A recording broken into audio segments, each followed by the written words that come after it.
The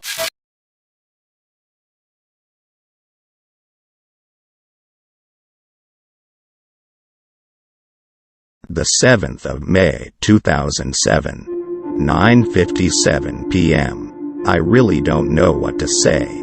I have no idea how I found myself in this situation. All I can say for certain is I know that it's not good.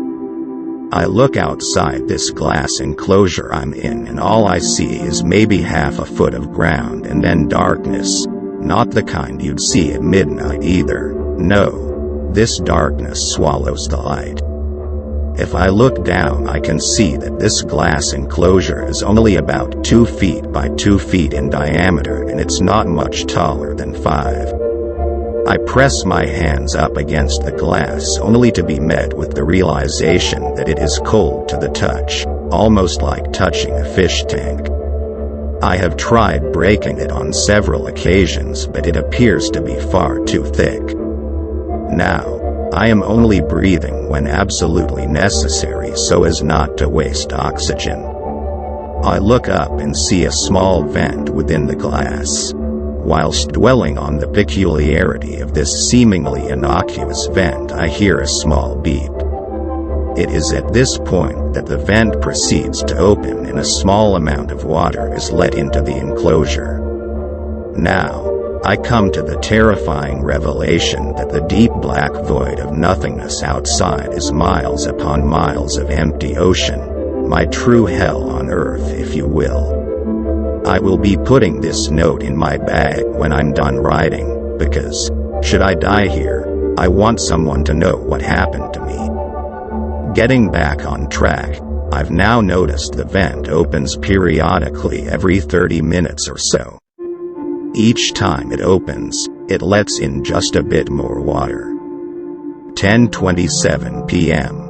It is up to my knees by this point, making me frantically search for an exit, but one isn't appearing. I try to calm down as with every passing second, I'm losing precious oxygen. There's nothing but glass all around me, glass and darkness that is. The water is cold, hitting my knees like sharp pins.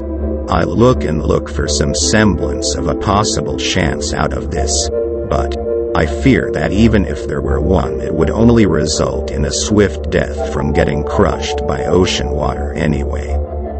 10:57 p.m. The water is now up to my waist. I'm beginning to realize that the only thing I'll get to hear before I die is that wretched beeping indicating the vent will open. I don't even feel like trying anymore as I stare into the vastness of the ocean outside, knowing no one will come for me and wondering if the shapes I'm seeing in the darkness are figments of my imagination or actual threats. Their movements only serve to remind of just how exhausted I've become. With that thought lingering, I wait. 11:27 p.m. With water now up to my chest, I feel I've not got long.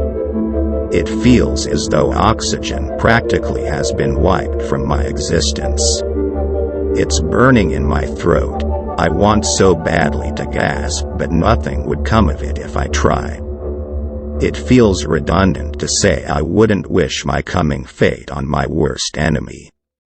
I'm slipping in and out now, so I think I'll just say this: don't forget me. That's all my story today for the Red series. I'll meet you in the next video.